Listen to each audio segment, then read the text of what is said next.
Invité suivant, Monsieur Durimel, bonjour. Bienvenue sur le plateau du ZCL.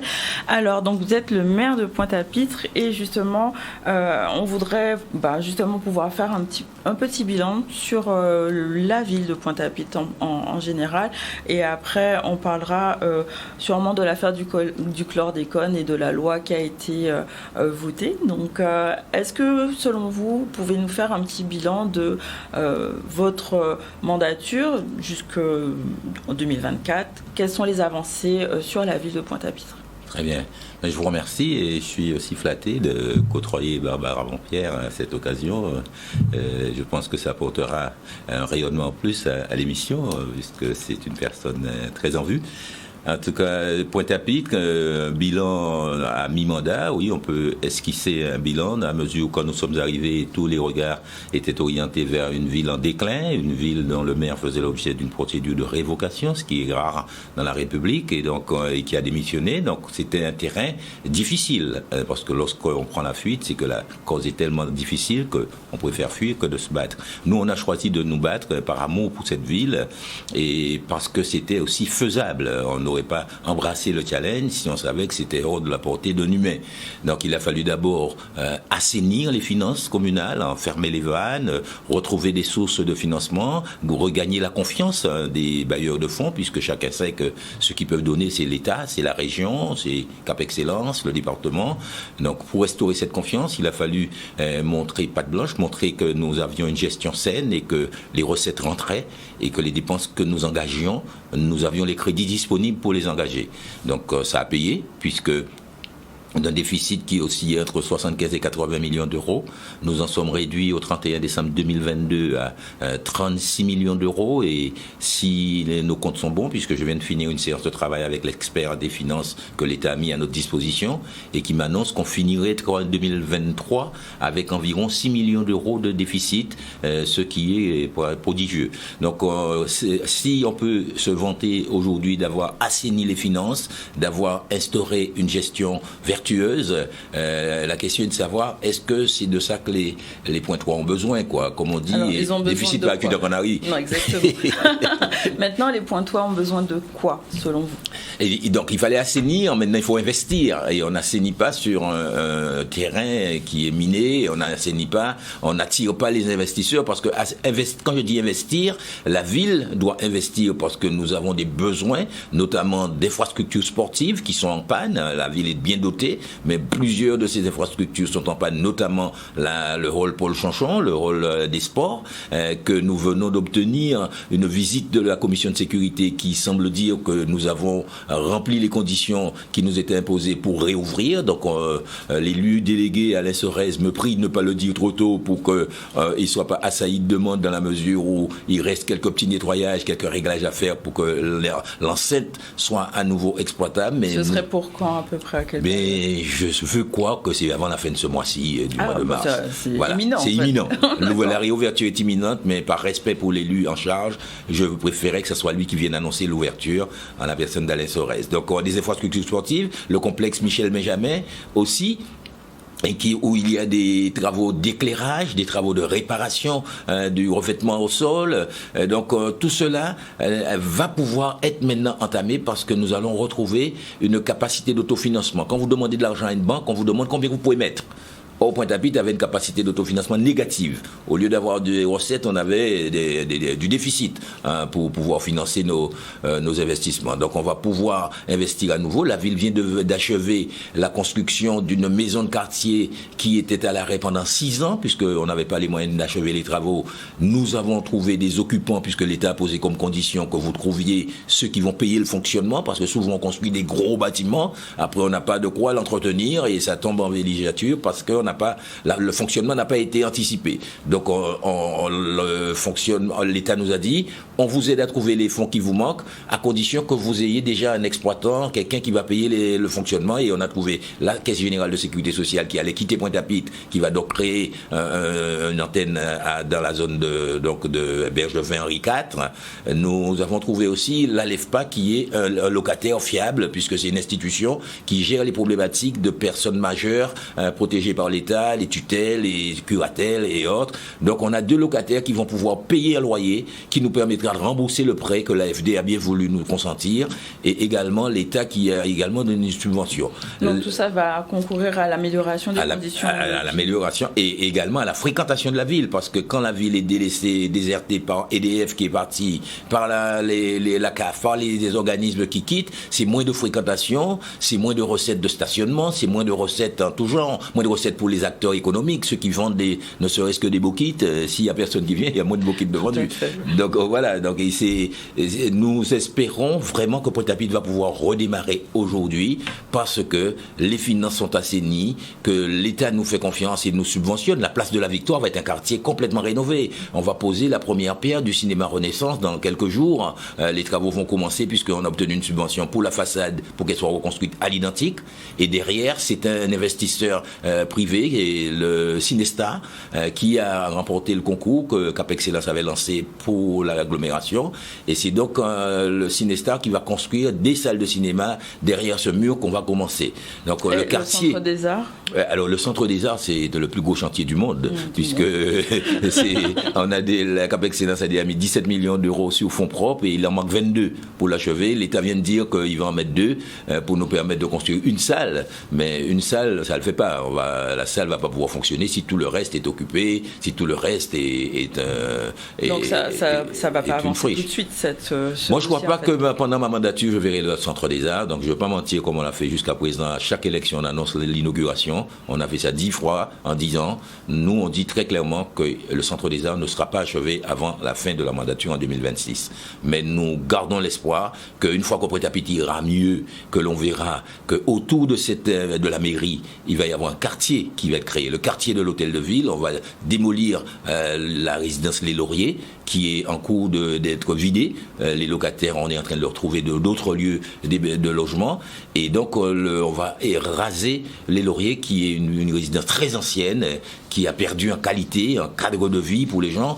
On ne peut plus rester là. Donc, autour de l'Hôtel de Ville va se développer un quartier. L'ancienne Caisse Générale de Sécurité Sociale a été acquise par un investisseur qui a déposé un dossier dans le cadre d'Action Cœur de Ville pour transformer ce bâtiment qui était une administration en logement. Il y aura des logements résidentiels d'étudiants et des résidences pour personnes âgées. En tout cas, c'est un lieu d'habitation qui va se développer derrière la mairie, à la place de la CGSS, à la place des Lauriers. Donc ce quartier et la vente de l'ensemble immobilier Mortenol, qui va conduire la SIG à assainir les lieux, parce qu'avant de démolir progressivement, la SIG s'est engagée à investir 8 millions d'euros dans la réhabilitation des résidences qu'on leur a vendues.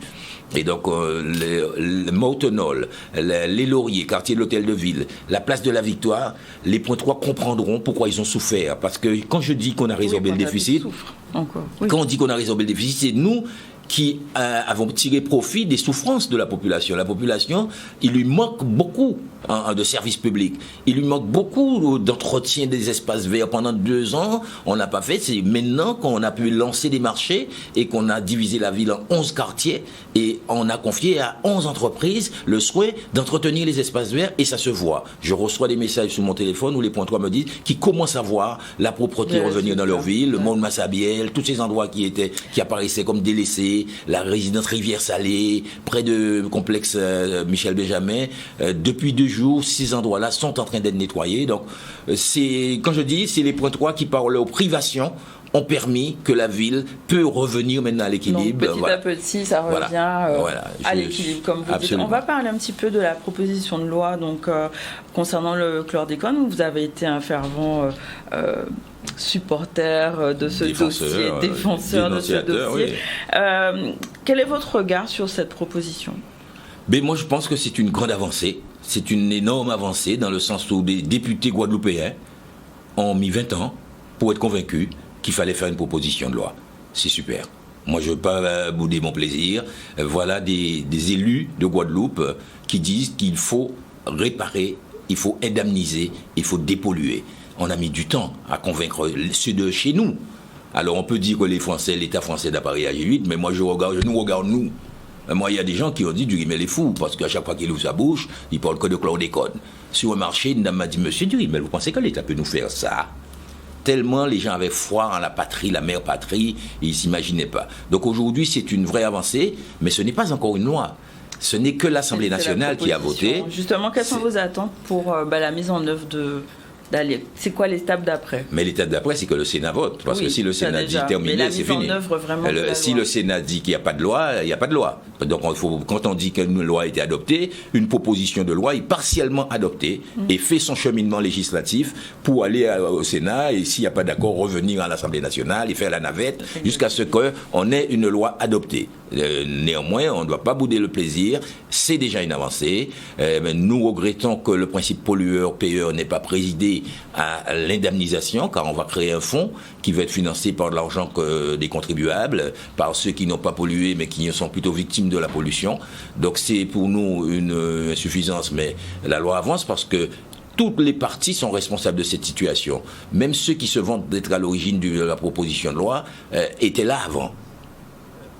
Ni Hollande, ni Sarkozy, ni aucun d'entre eux avant Jospin, aucun n'a pris le temps de se dire qu'il y a 90% des gens d'une partie de la France qui sont empoisonnés au chlordécone, que des enfants naissent avec des retards cognitifs, que les femmes enceintes contaminent leurs enfants depuis le cordon ombilical, et ça n'a jamais intéressé personne. Est-ce que vous pensez qu'il y aurait une indemnisation ? Je pense qu'on peut l'atteindre puisque c'est le fondement même de la responsabilité. En droit français, il y a une règle qui s'appelait article 1382, c'est devenu article 1240 du Code civil, qui dit que tout fait quelconque de l'homme qui cause un dommage à autrui oblige celui par lequel c'est arrivé à réparer. C'est un principe. Si vous cognez mon pied, ça me fait donner un bobo, désolé, vous allez devoir payer pour le bobo. C'est comme ça. Et l'Union européenne est venue, en matière d'environnement, amener ce principe pollueur-payeur qui veut que tout pollueur doit payer les réparations de sa pollution. Là, on voit que pour le chlordécone, il n'y a que l'enrichissement qui va vers les pollueurs. Tout ce qu'ils ont fait comme dégâts, ça ne leur coûte rien. Par contre, le profit tiré avec un produit interdit, dont on a renouvelé le stock quand on leur avait permis d'écouler simplement leur stock, ils en ont commandé par milliers de tonnes, là, ils n'ont rien à payer. Donc ça laissera un goût amer. On continuera à penser que le compte n'y est pas, et comme je le dis, après l'esclavage, je pense que c'est le plus gros drame qu'ait connu notre société post-esclavagiste. Voilà des gens qu'on a emmenés ici dans des cales de bateaux pour peupler, faire fructifier, et qui aujourd'hui maintenant se voient tous avec un cancer de la prostate ou tel autre cancer, parce qu'on parle beaucoup du cancer de la prostate dans notre société machiste, mais il y a d'autres formes de cancer que les femmes taisent et ne disent pas peut-être, et qui sont liées à cela, puisque le chlordécone est un pesticide qui est lipophile, qui aime se fixer aux graisses, qui aime se fixer à l'argile, qui a une rémanence multiséculaire. Donc si c'est pas bon, il n'est pas bon pour l'homme, il n'est pas bon pour femme. Oui, c'est pour les deux. Donc du coup, une indemnisation, à la fois pour les personnes, mais aussi pour les terres, puisqu'elles sont complètement polluées.